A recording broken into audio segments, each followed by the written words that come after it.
What's up everyone, welcome back to another episode of Workshop Rebuild. In my last video, I ran into an issue on the rear end of the John Deere 400, and in today's video, I'll share with you how I resolved this issue.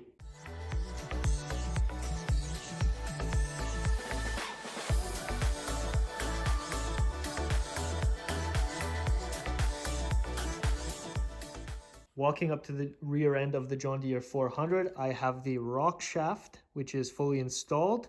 We have this little plate on the side, which then transfers our motion through this linkage all the way forward to our pivoting point, and that will also be a lift mechanism for a mower deck. So you guys fully understand how this works. I will put my hand on the 3-point rock shaft, and down below we have a pin which holds the rod end of our cylinder. Our cylinder is located right here. That is one fixed point, and our second point is right down there. Now when the cylinder pushes out, we have this half round cutout which is welded to the rock shaft, and that will allow us to lift and lower our rock shaft. So when the cylinder pushes out, the rock shaft will move upward, and when the oil is released, it will then fall back down on its own weight. Now this pin is stationary because I do not have the lines hooked up, and obviously there is no power to this machine right now, but this pin will push out, and this half round cutout on the rock shaft will then follow that pin. So in the upward position, we will be looking at a position like this. That will be probably the maximum height of the 3-point hitch, and the cylinder will extend all the way out to about this height of that slot. Looking at the rock shaft from the other side, the shaft protrudes out to the right half of the frame, and we have this little bracket here which will then transfer our motion to this pin right here. So now when I lift this up, you will see this bracket will pivot on that shaft as well. So it will transfer motion forward all the way to that pivoting point right there. So I added the bar which hooks up to this pin in the back, and it goes all the way forward to our lift mechanism. Now the issue I'm having right here is this piece is all welded up. So there's a pin right here that's welded from this side, and this little block is welded from the back side onto this bar, and I cannot adjust anything. The only way I can adjust it is if I would take this pin out and rotate this bar 180 degrees, but this bar would be then too far away from that point over there, so that is not possible. Now the issue I'm really having is when I come down here, the pin for the rear cylinder is not all the way at the bottom of this bracket. So what that means is the 3-point hitch rock shaft is not all the way down, or it doesn't go down to the maximum setting, and there is about 1 inch right there to go. And the issue I'm having right now is that this bar right here touches on this yoke.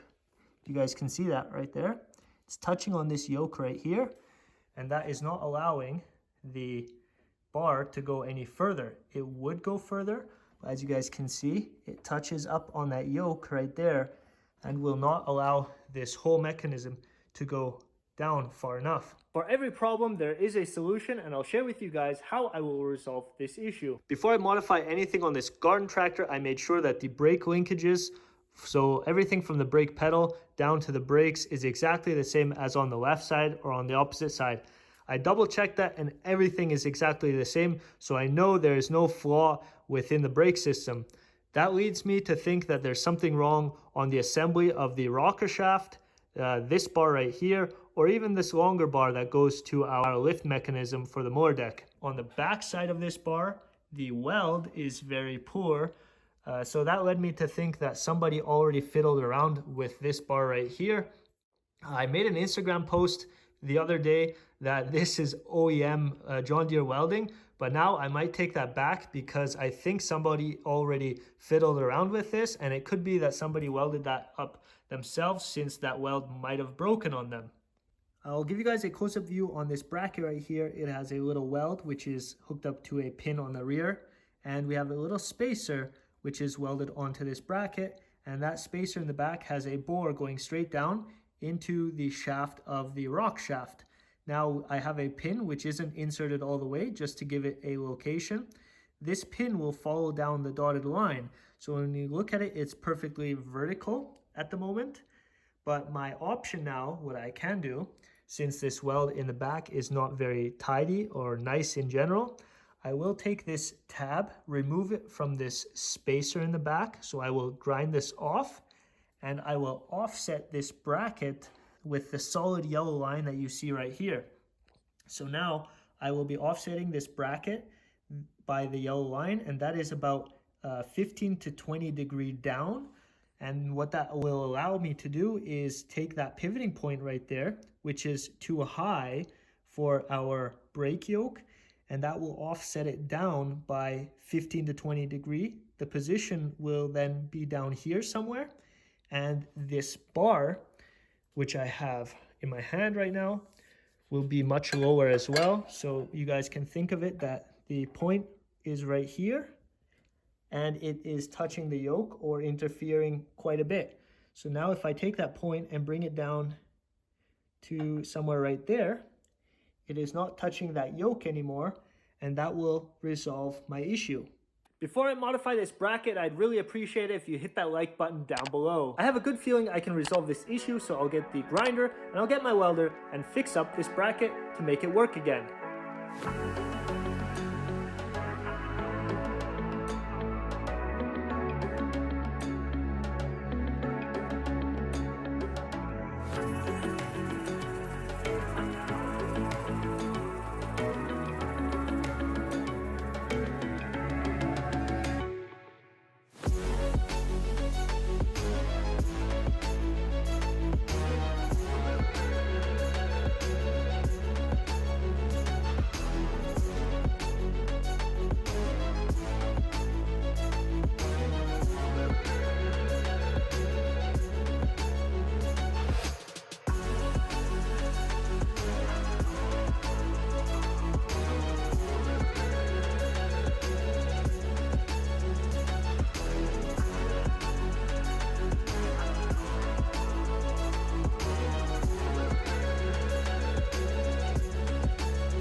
I finished up the modification of this bracket, and I'll give you guys a close-up view on the white table how my welds look like before I give it a coat of paint and install it.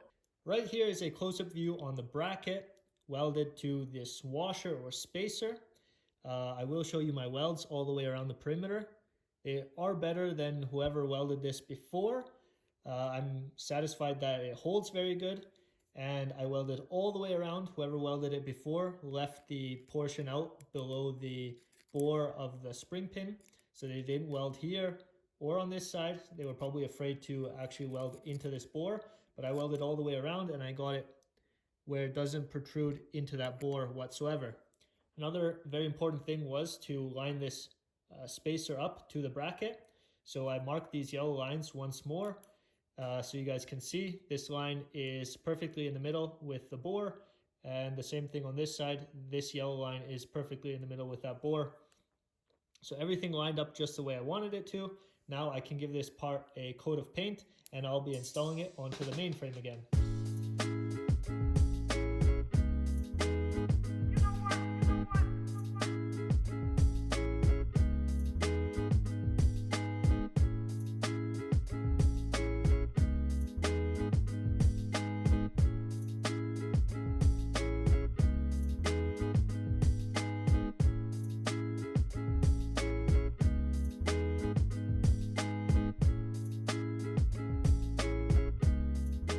I mounted the bracket and I also hooked up the linkage, and now I'll give you guys a close-up view on how everything works. This is the right side of the John Deere frame. We have the linkage which goes all the way down to the bracket I just welded up, and the 3-point can now finally go to the most bottom position it should go to.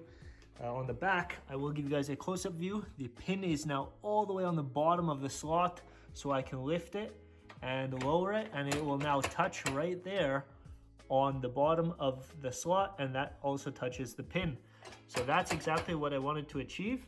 And now on the outside over here, the second thing was to come over here, look at the bracket, and make sure that this linkage from this point to the point up front for the mower deck, that this bar does not touch the yoke whatsoever. I still have to adjust the yoke on the brake, but it will not touch the yoke whatsoever, as you guys can see.